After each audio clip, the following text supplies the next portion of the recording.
Few things are for sure in this life, but this is. If we live for any substantial amount of time, we will encounter grief due to the loss of a loved one. Not something any of us ever want, and we all handle it differently. This podcast is to feature those who have done purposeful and meaningful things through their grief. These people featured on here are normal folks, just like you and me, who were thrust into a place they never wanted to be in their lives. A painful place. As they move through their pain, they realize that something worthwhile, something for the greater good could come out of the unthinkable. I'm sure that none of them would ever consider themselves to be a hero, but when I searched the definition of the word hero, I found this: a person who is admired or idolized for courage, outstanding achievements, or noble qualities. And that fit. And so it's my privilege to bring you the remarkable stories of these heroes in grief. Hi, everyone. This is Tom, your host for the Heroes in Grief podcast, and the response has been incredible so far, and I want to thank you for that. It's getting out to people, and they're letting us know that it's helping them, and that is what it's all about. I want to make you aware of a way that you can support this podcast without having to spend 1 cent, and that is through affiliate marketing. I've set up affiliate marketing for online shopping. If you do online shopping, then I have links to all the major retailers, most of them anyways, and I can provide them for you so that when you buy online through those links, you'll help support the podcast through the percentages that we get. It doesn't cost you anything more. You just shop like you regularly would on the sites that you love. It's very easy. All you have to do is shop. And that's it. Just let me know the links to the places that you want to shop at, and I will provide the affiliate links so that you can do it. If you want more information on this, you can go to heroesandgrief.com. It takes you to the Linktree page where a video explains it in a little more detail. But you can always email me at tom@heroesandgrief.com, and I can answer questions for you. But you can support the podcast that way, and it's very easy, very simple, and it doesn't cost you a cent. Isn't that great? Thank you. Now here's today's episode.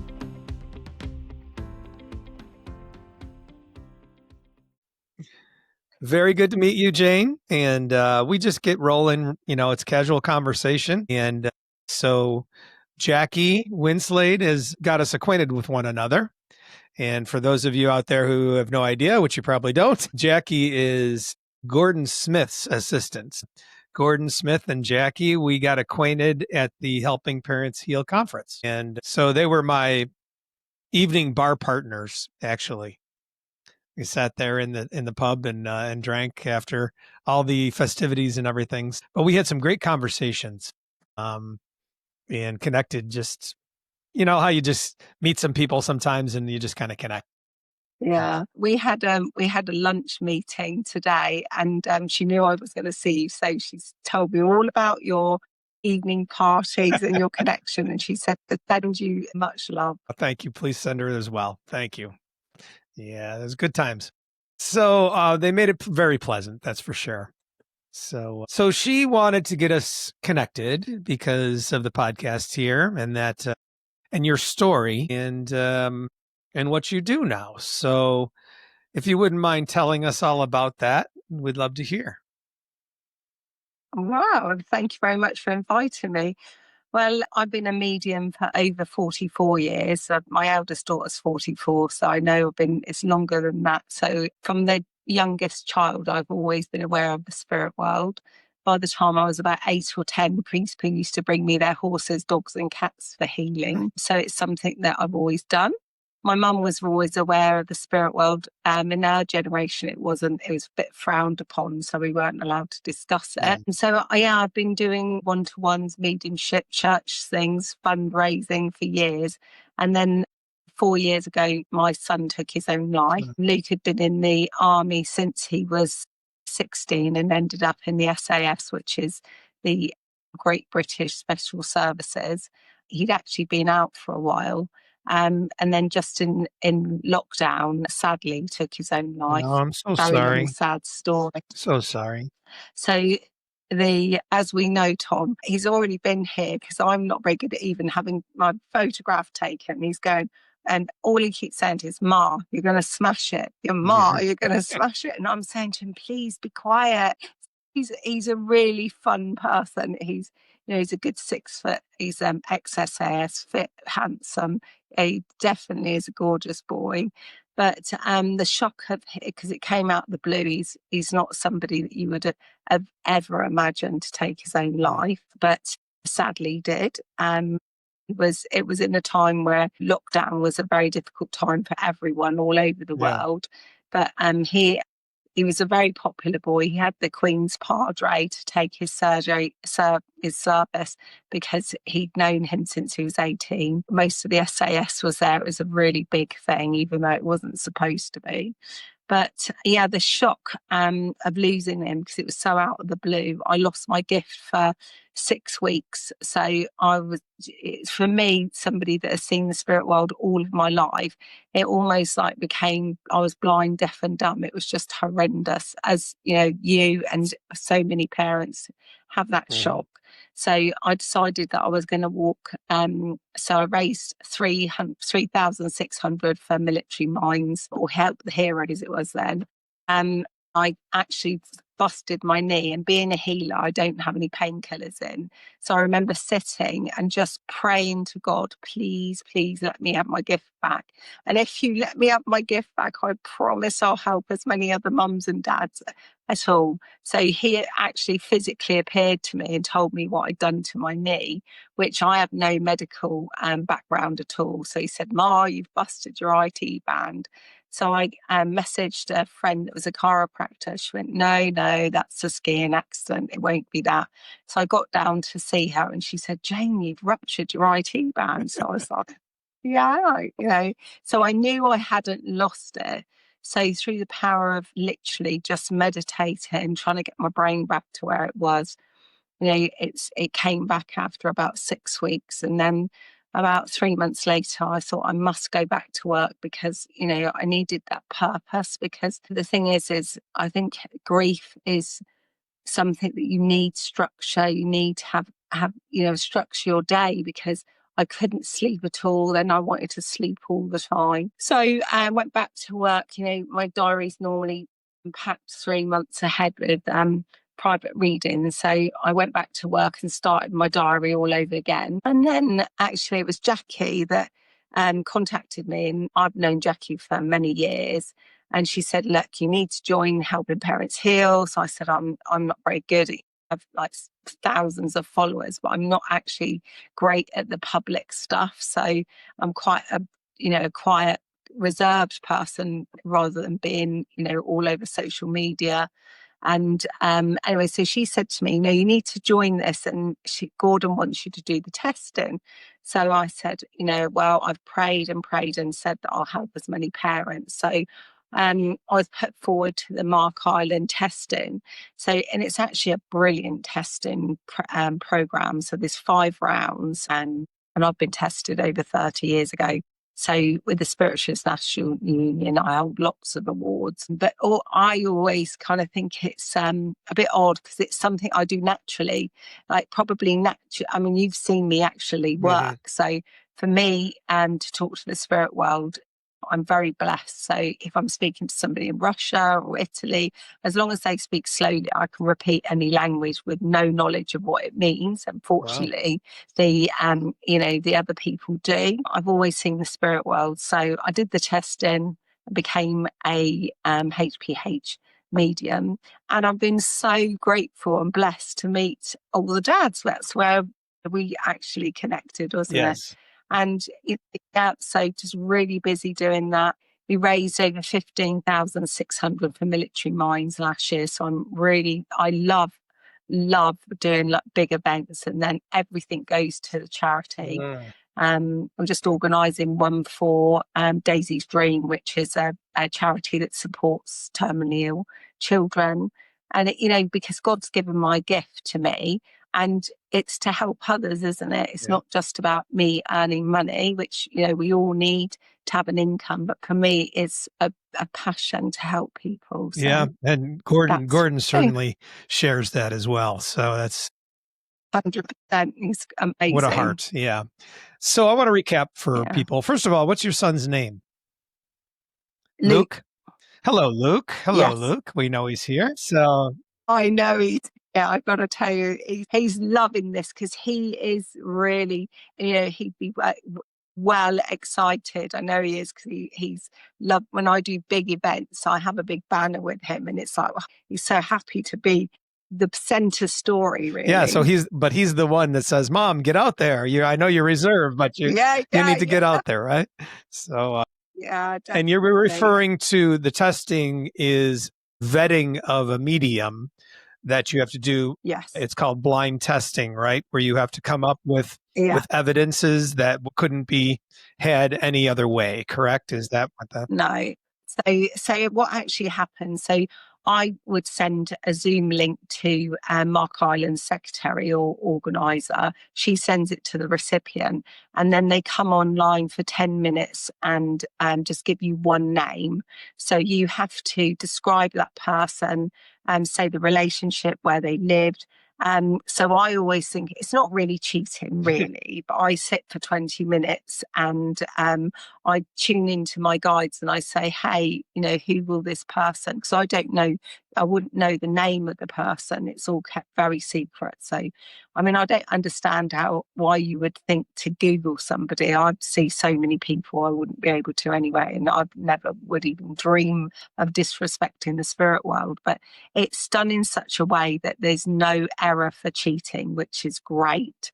So basically, you have your sound on, no video. So you would say, oh, my name's Tom. I'd like to speak to whoever. And so for 20 minutes, I've already had a chat, and my guide will already say, this is the person we need to see. And so I then describe the person and talk about their life here on earth, the relationship to that qualified tester, how old they are, where they lived, how they passed, and just memories of their past and what that that relationship, what that person's doing in the here and now, which proves beyond a shadow of a doubt that life is continuous. So when I was in my teenagers, I kind of really wanted to be normal because I was that weird kid that talked to dead people, which I got a lot of stick for. But I've always been, as long as I was out on my horses, as far as I was concerned, I wasn't always the popular child because I was a bit odd, and I love being odd. I love who I am, but you go through teenagers and you just want to be normal. So in my early 20s, I studied religions, and the only thing for me is it brings structure, but I'm not a religious person. Obviously, I believe in God and spirit people. And then I spent years and years studying science of what I do. And I just find it so intriguing. But sorry, I've skipped off. So the testing is amazing. If you fail around, then you have to reapply. And I think it's about 3 years to reapply. I'm not 100% sure on that, but I did each 5 rounds and passed, and became a helping parents heal medium, and it's given me such joy. As I say, I'm not very money orientated, so I try to keep it, as low as I can, that everyone can actually afford a reading. Because I'm going to give you an example. So I had a lady, I won't mention any names, but I had a lady this week, and her daughter tragically got taken in a terrible, terrible accident. And this poor mum had been a member of HPH, but wasn't brave enough to have a reading, because she said to me, if somebody like you couldn't find my daughter, it would mean that she's been gone forever. And she'd not slept 6 months after her husband died. So she was very much on her own, only child. And so she said she'd watched me on YouTube with the HPH and decided it was something about me that she wanted to choose me. No pressure.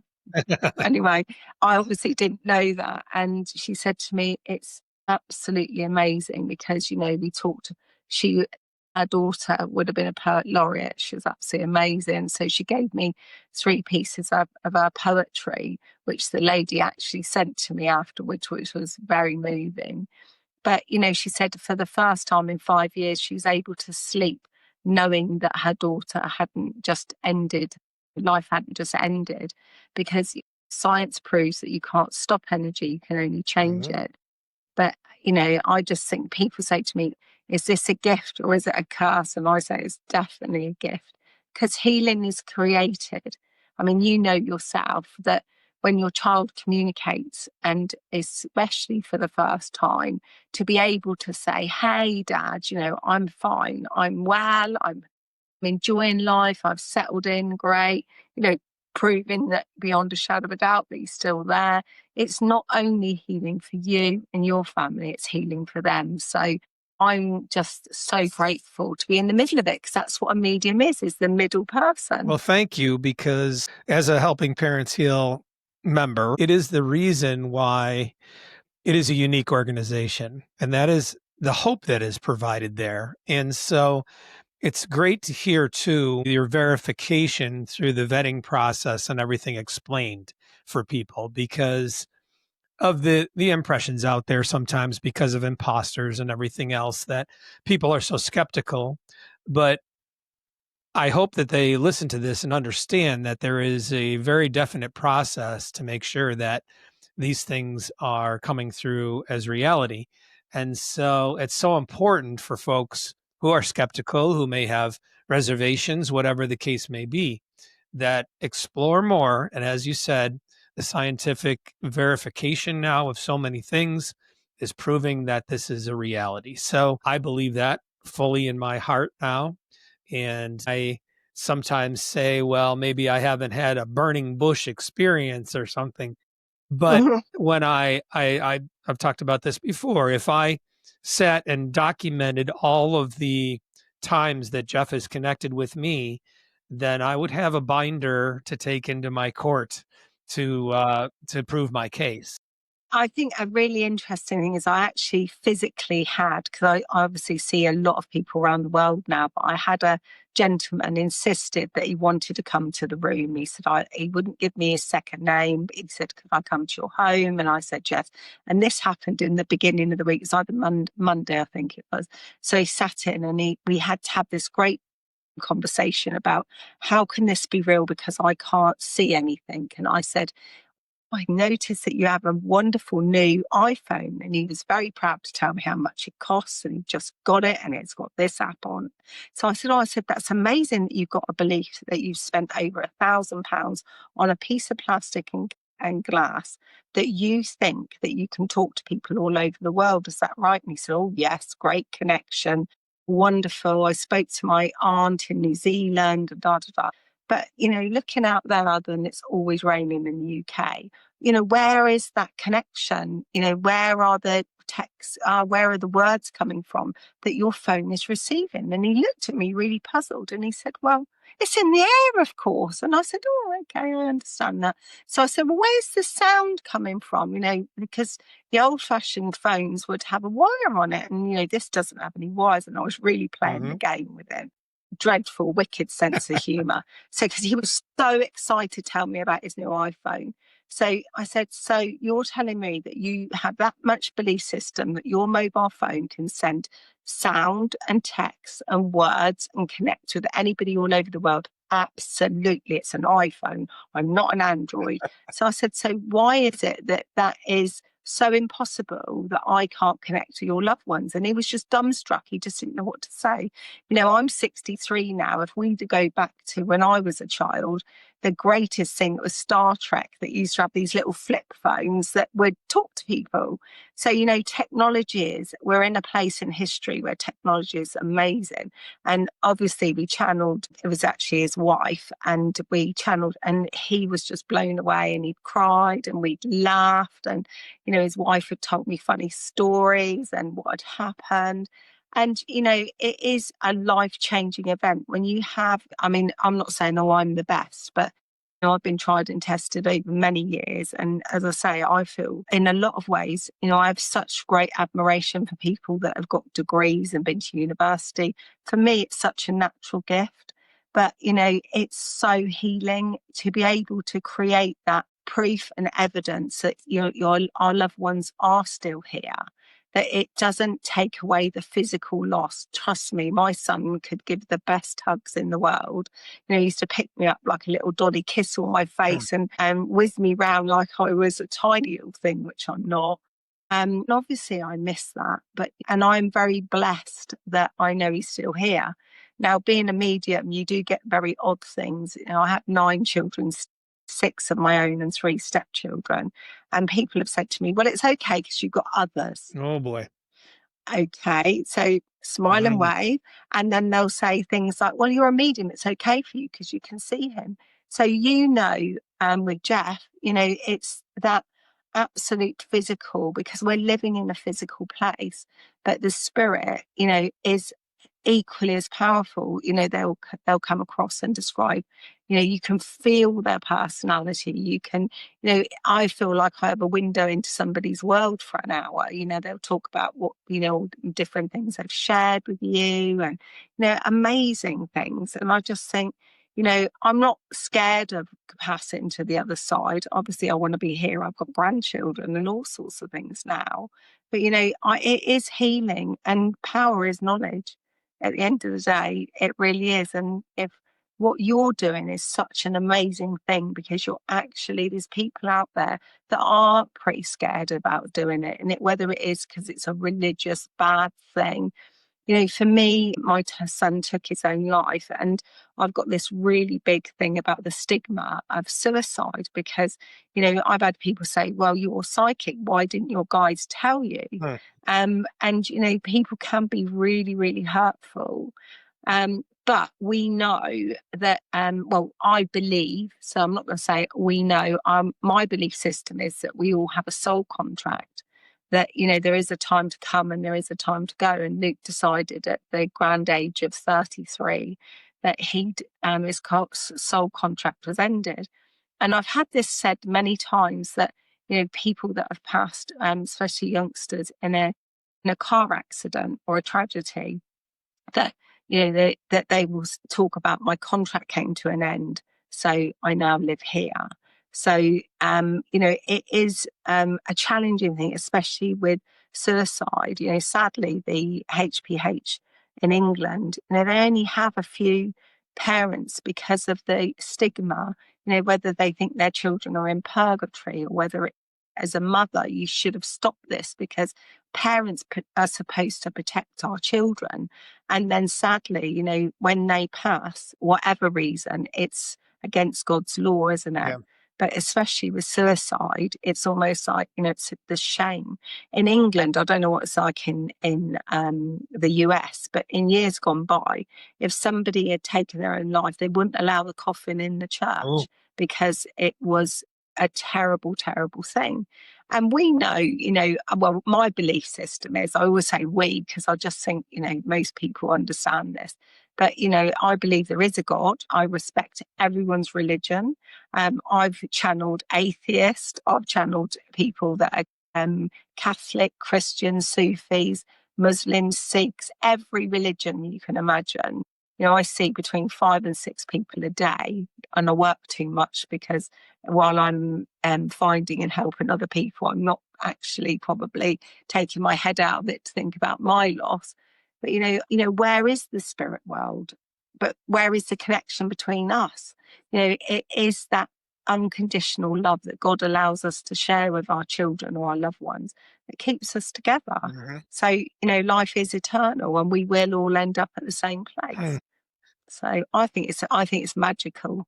It is. I share much of the same of what you've talked about already, by the way. Now, back with your grief when Luke passed, you said there was a time period where you didn't have your gift.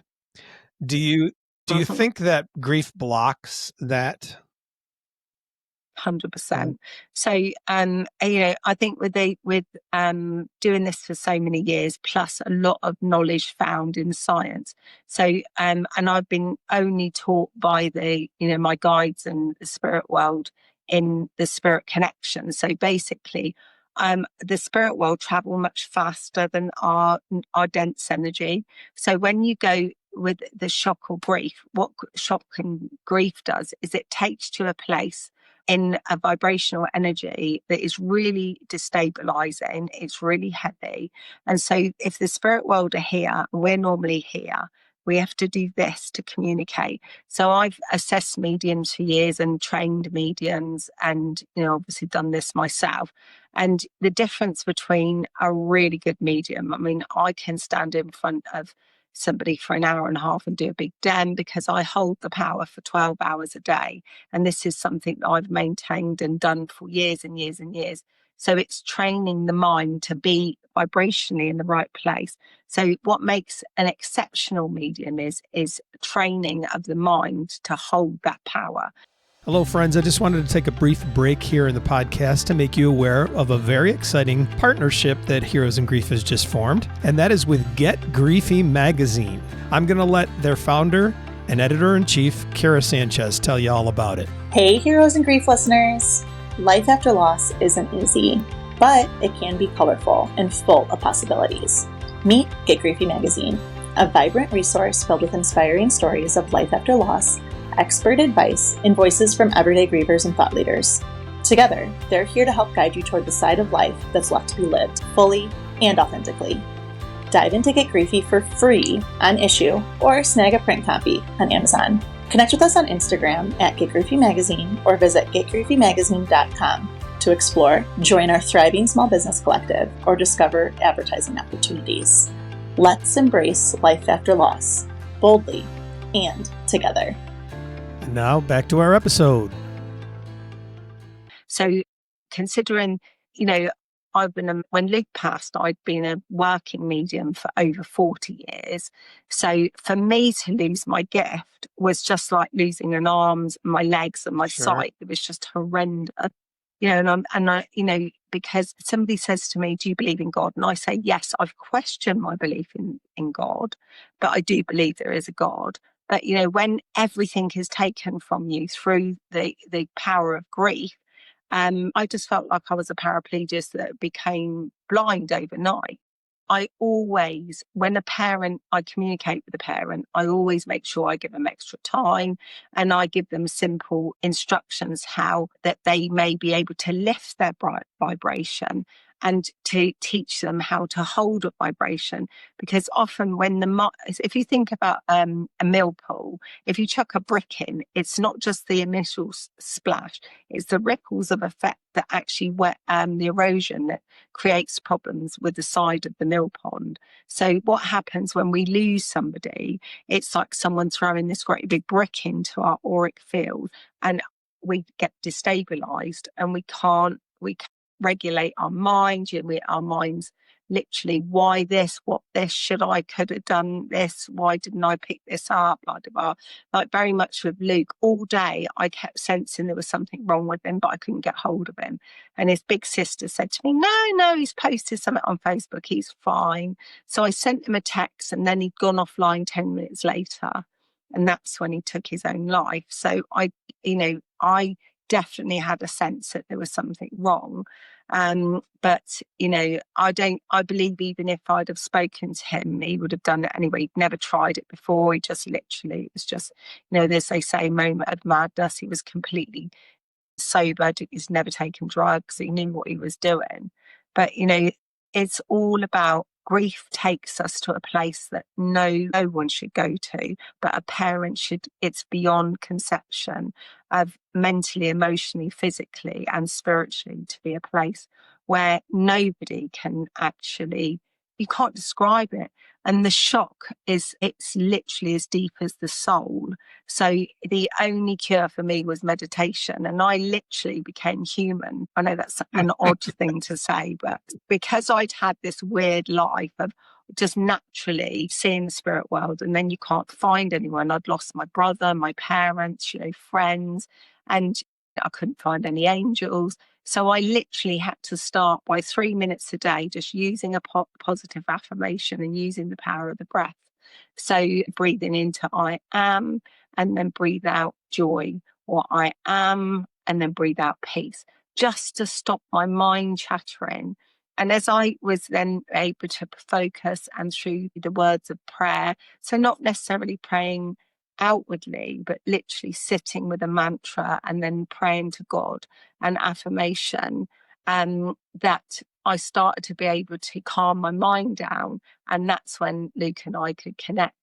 So, I'm not a mum that has my son visit me in my dreams. Now, I've got lots of other children, and he always tells me I moan at him more than any of the others.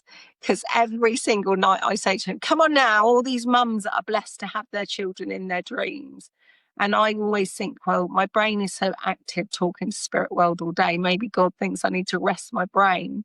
But, every night I ask him to come visit and he doesn't come visiting, or he probably does, but I'm not picking it up.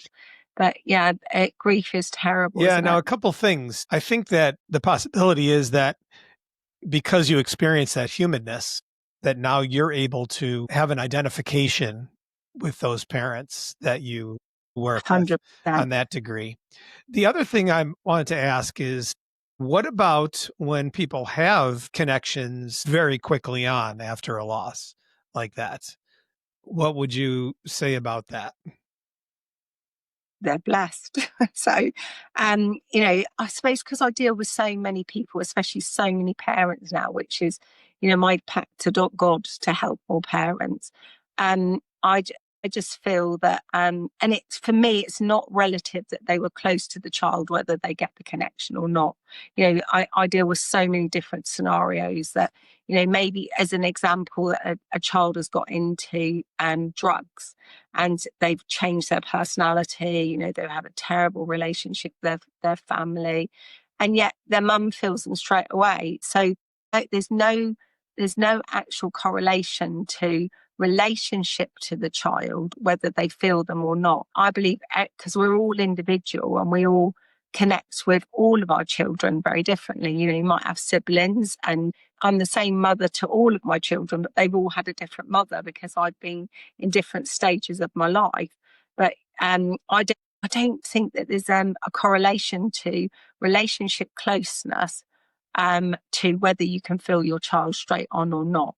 So some people that have never believed in, and they've been very religious, have said, I just know that my son is here. I know he's not gone anywhere. Do you think that perhaps, and it is I'm sorry.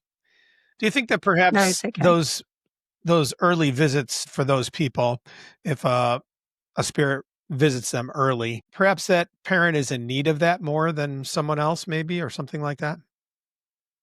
Well, that's debatable, because I think, try telling a parent that they're not in need, because they are. Right. So I don't really think that, again, that there's a tangible reason why this happens or not. Um, Obviously, the child will always want to appease or connect with with the parent to say, hey, and 99% of the time, and it's really 100% of the time, children that take their own lives talk about why they've done it. And then they say, in time of reflection, I know in America they call it a review. I was taught by my guides that it's time of reflections as they pass. And so they leave the physical body through the crown. And they then go into this time where they can see from the moment they pass to the moment they've been conceived.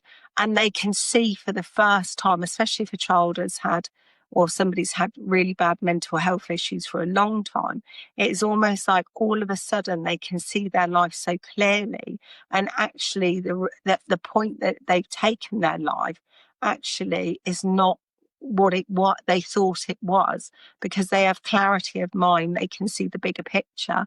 But so often, especially when a child takes his own life, they're not in their right mind.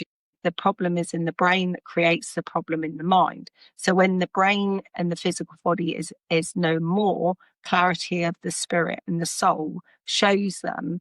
And they'll say, a typical example, that a young son had to be taking his own life because of a girlfriend, that she'd been playing in mental mind games with him and made him feel like he was useless and all this, that and the other. And then do you know what he said to his mum? She's not even that good looking. What was I thinking of? And, Seriously. And the way that I said it was exactly how her son would have said it. And because I always say to all of my students, say it as it is. I had a lady, and is a long story, which I won't tell you, but why I ended up moving here. She came back from the US. Her son got killed 2 days before Christmas in a motorbike accident. And a lady gave her slot to come and see me. And right at the end of the reading, I mean, she cried. He'd given her the colour of the bike that he'd ridden and where it was and all that had happened. And then right at the end, he said, "The problem is, Ma, you're the only gay in the village." And I said, I always tell my students to say it as it is, but I'm so confused because he's 3 times he said this statement, and I don't understand it because he's not gay and you're not gay. And this woman started to smile, and I'm like in the middle thinking, I don't know what this is about. I said, but I'm going to do what I tell my students, say it as it is. And she said, "That's his saying because that was filmed in my shop." And I said, "Really?" He said, "Yeah, it's Little Britain. It's a TV program. And it was actually filmed in her shop. So whenever they had a problem in the family, her son would say, 'I know what the problem is. You're the only gay in the village.'"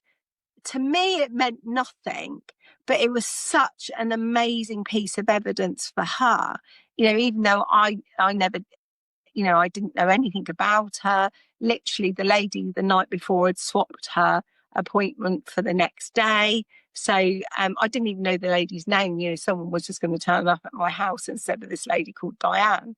And, for me, it's those little nuggets that you should never question. You should always give it, because that meant more to her than anything, because she said that was his thing. It could be anything, any problem, whether it was a flat tire or whether the cooker wasn't working.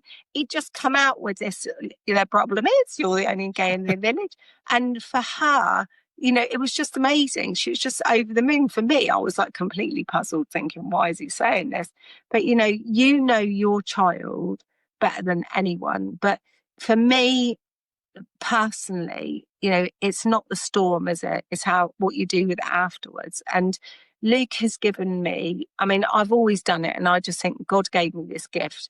I really wish it had maybe something else. I'm incredibly dyslexic, and I'm actually dyscalculate, so don't ever get me to write a number down because I reverse it. And back in the day, I was deemed as being very unintelligent and put in a very low class, and I was weird that I spoke to dead people. Honestly, you can imagine what my childhood was like. And yet I love who I am, and his passing has given me the greatest purpose to help other people and create that absolute 100% guarantee that our loved ones are still here. So it's what you do with grief, isn't it? Yeah. And again, thank you, because that is, I've spoken to other mediums that are associated with helping parents heal, and some of them have not lost children. And so they just said that it is such a privilege for them to be part of it, to help those who have lost children. And so I thank you for being part of that too, because it helps the whole system. It helps everybody there. And, I saw it in action on the father's call that one time, and it's remarkable what it does for people. And I know what it's done for me personally too. I've never even had a reading, but I've had contact. Really? Oh, we'll have to change that then, Tom. But what you're doing, what you're actually doing is taking time out of your day. And this is such an amazing example of the lady that lost her daughter 5 years ago. She'd watched podcasts. She'd watched, because whenever I do anything for helping parents heal, they put it on YouTube. And she said, I wasn't even strong enough to join a gallery reading, but I would watch them afterwards. And so you're getting that message out there. I think for me, I've always channeled a lot of children because I have a lot of children, and children relate to me because, I've been a mum so many times to my own children and stepchildren. So I suppose they feel comfortable with me. But, there's a a whole mile of difference when you've lost a child yourself. And I would never say to you, oh, I know how you feel, because I don't know how you feel. You don't know how I feel. That's to me the most disrespectful thing a medium can ever say. I've had one of my girls should have been a twin, and I lost her daughter before she was born. But I would never say to her mum that I'd had a miscarriage, well, I know how you feel because it happened to me, because everyone deals with things differently, and it's how you deal with it.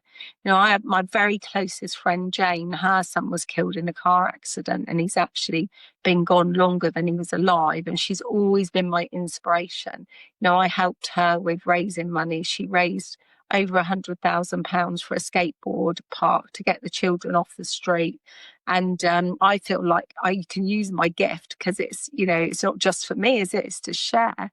But I think what you were getting at is, and I'm not disrespecting other mediums that work that haven't lost a child, but for me, it just gives such a different depth of a perception of the situation, because I am definitely a very different medium than before I lost Luke.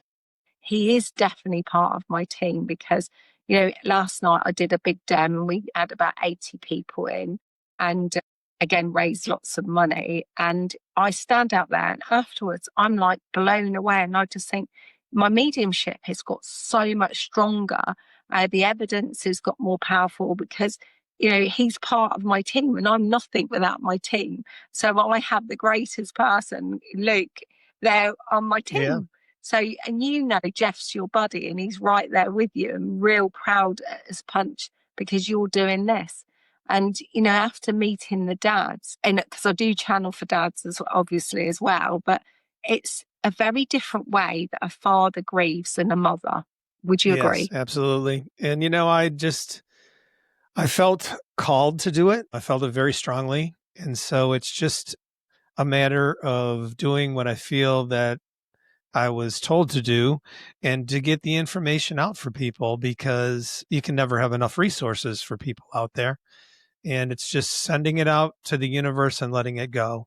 And like the podcast that people have found you on, it's and let it go where it goes. It's a ripple effect. Yeah. It's like a massive ripple I effect. use that term all the time. I'm going to be cheeky here. You're the first man that I've ever met that's been told to do something and they do it. Because men are not normally good at being told what to do. I'm a very stubborn woman and I'm not very good at being told what to do. So I'm really going to take my cap off to you. Well done. But you're doing an amazing thing because people need to hear this stuff. It's not quite the same as experience it, but for the people that are not brave enough or just want more of an understanding of, that analogy with the telephone, it wouldn't have been relevant 20, 30 years ago. The first mobile phones you used to have to say over and out, and there was a lady that would shuffle between it. Now connection is the most amazing, powerful thing. I live in a place where there is no phone signal. I don't even have a BT working socket, no broadband. So I've got Starlink and it's amazing. You just plug it in, it talks to the satellite, and now I'm talking to you. But people go, wow, that's amazing. But I'm in awe of the spirit world because for time immemorial, the spirit world have been communicating. They don't need plugs. I need a link to talk to you, but I don't need a link to talk to the spirit world. I need to be able to see the person on the other side. But the power of knowledge and the power of communication, in any relationship, if you think of a marriage, if communication breaks down in a workplace, in a friendship, communication is key. And when you cannot hear or have communication from your child and you think they're gone, that more people die of loneliness than they do of cancer. So we need communication. And so therefore, I feel facilitating that to anybody, but more passionately to a parent is the key, to prove beyond a shadow of a doubt that your loved ones, your children are still there.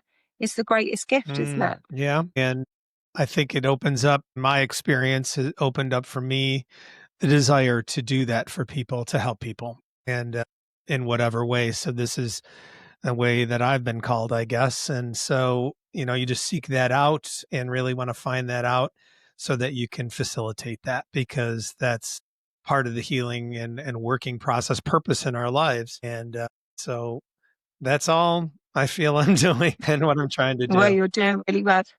You're doing an amazing job. For me, and how blessed are we, 20, 30 years ago that you didn't have all this on the Yeah. internet that you can experience. But again, I think it brings it back to, it's not just the storm, it's what you do with it. And your calling is to do this. So through the darkest days of your grief and your tragedy, you're actually turning it round and you're actually doing something with it. So that's amazing. Yeah, inspired by others to do it. That's why the podcast is named what it is and everything else, because of what I received from others. So again, that ripple effect, that's exactly what it is. So now you touched on it just briefly, and we got a little bit of time here, but you touched on you instruct others in mediumship. Yes, I'm a tutor. Okay. Excellent. So everybody knows, like I always say, the links to Jane will be on our or on the show notes and everything. So we'll have that. But I'm so happy we got acquainted and a chance to talk. Yeah. And, Because I believe that it is a natural gift. I believe that, so I have 30 in a class, and I'm a bit old school where I don't teach over the internet. I like to be physically in the room with my students because I'm just old school, I suppose. I mean, I know people do it, and Gordon especially has got a brilliant course going to start. Jackie was telling me earlier, amazing. But for me, I like to be in the room. But, and I always have a mixed class, so anybody can do this. So in all honesty, if I had 10 men that had never, ever done it, you might get maybe 5 or 6 people that will come out and say, wow, yeah, no, I did this. Because they are more sensitive normally, average men. But, you have 30 students that have never experienced everything. And they're like, wow, I actually saw that. I felt that. I heard it. But, we all have such busy lives. If you lined 100 women up from 50, 60 years ago and you said, do you have any spare time? They go, no, it's a whole day for washing. Now we have so many labor saving devices. We have washing machines, tumble dryers, bread makers, coffee makers, all these electrical things to save time. Ask 100 women today whether they've got any spare time. Nobody's got any time. I do own a telly because my daughter, before lockdown, came along and said, Ma, you've got to have a telly. The grandchildren need you to have a telly. And, when I was married, I lived in a £1 million house with a cinema room, and I only ever went in it to clean it. After I was divorced, I just didn't ever want a telly. So it was put on the wall for the children. I said, look, my grandchildren want to play with me. They want to talk to me, not the telly. So last year, before I moved, once my telly went on for my grandson to watch Peppa Pig. And when I moved here, I've actually put it in the shed because I thought, I don't want it on the wall. It's a black hole. And you only get, to hear about all negative things. So for me, because I speak to the spirit world all day, so I hold the energy for 12 hours, I want to kind of finish work, do a nice big long dog walk, and then I want to read a book because, we are constantly battled by vibrational noise and, the telly and this, that, and the other. And people really struggle to be quiet. So for me, my connection with God and the spirit world is always through silence. So I don't meditate to music. I sit in the power for at least an hour. I'm always sit for a client for 20 minutes before I come in. Up at the college, they used to do this like a fun thing where somebody would be in the audience and they'd get someone out and they'd sit on a chair and I'd be out of the room, door shut. And then I'd supposedly go in the room, sit on the chair and tell them who sat on the chair. So I'm a terrible cheat. So I would stand outside of the door and I'd say to my guide, okay, so who's sitting on the chair? And he'd come back. He'd say, oh, yes, the lady in blue. 3 rows back, 3 in. So I'd say, okay, so who does she need to speak to? Oh, her cousin. So anyway, I'd go in the room and they used to call it bum sentient. So I'd sit on the chair, So I need to speak to the lady in the blue, blah, blah, blah, blah, blah. And everyone's like, wow. And we used to do this other one where everyone would have a raffle ticket, and then I'd pull a raffle ticket and then tell them whose ticket it was. But, this is a fun part of mediumship. So, I always say I cheat because I'm not very good at psychic. I don't like it. I like to ask the spirit world. But it's the intelligence of our loved ones, because they are here in the now and bringing their personality, their sense of humor through. I always say when I grow up, I'm going to be really sensible and organized and serious. I'm 63. It hasn't happened yet. I avoid growing Join the ups. crowd. But, oh, I tell you, I think we had the best time, didn't we? The best music. But, the thing is it's not all about, it's not showmanship or anything, but who do you know if somebody comes through from the spirit world, if it's your dad or whoever that was grumpy, he's going to tell you, he wasted his life because he's grumpy and he did this and he did that and this was his hobbies. But, that when you have clarity of mind, so say someone that's had Alzheimer's or dementia, they'll talk about that journey and they'll say, oh, it's so wonderful when I left the body, I've got clarity of mind, or somebody was blind can see, somebody that was depressed can see, that it was through this, because depression can be for so many different things. I had a lad the other day that had a chemical imbalance in his brain. So of course, when he came through, he talked about that chemical imbalance. And yet he said, it's so wonderful to be free of this. So, life is for the living. We're only here for a short time. Pack it in there, really do something like you're doing and like I'm doing. You're doing things for others. You're making a difference because, we are here for ourselves, but we're here to give and share, aren't we? Yeah.